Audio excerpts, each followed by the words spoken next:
एक बार जंगल में तेज बारिश और तूफान आया।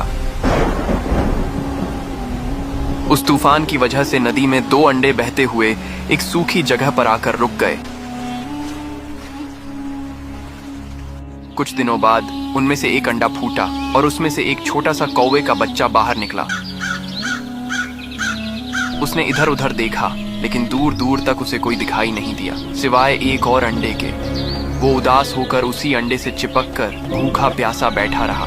कुछ दिनों बाद दूसरा अंडा भी फूटा और उसमें से एक नन्ही गौरैया का बच्चा बाहर निकला।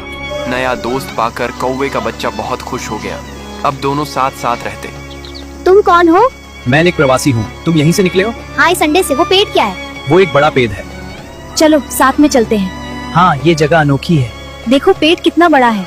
हमें वहाँ तक जाना है। दूर दूर तक पैदल चलकर खाना तलाशते और जैसे तैसे अपना पेट भरते। धीरे धीरे समय बीता और दोनों बड़े हो गए। एक दिन तेज गर्मी पड़ रही थी। गर्म रेतीली हवा चल रही थी।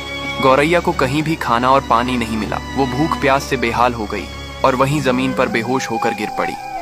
उसकी सांसें लगभग थम सी गई थीं। तभी कौवा उसे ढूंढता हुआ वहां पहुंचा। उसने उसे उठाने की कोशिश की, लेकिन वो बेजान सी पड़ी थी। कौवा उसे तुरंत उठाकर एक पेड़ की छाया में ले गया।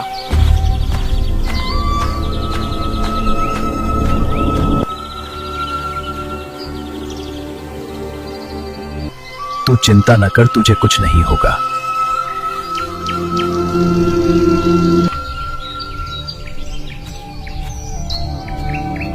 और पास के तालाब से पेड़ के पत्ते में पानी भर कर लाया।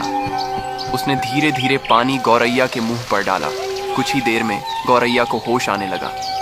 फिर कौवा तालाब के पास गया, मिट्टी खोदकर कुछ केंचुए निकाले और उसे खिलाया।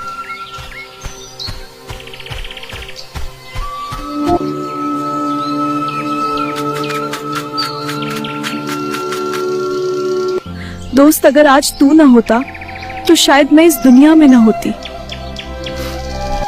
अरे पागल, दोस्त होते ही हैं मुसीबत में काम आने के लिए। उन दोनों का उनके सिवा कोई नहीं था। कौवा अपनी दोस्त गौरैया को बहुत मानता था। दोनों खुशी खुशी साथ रहने लगे।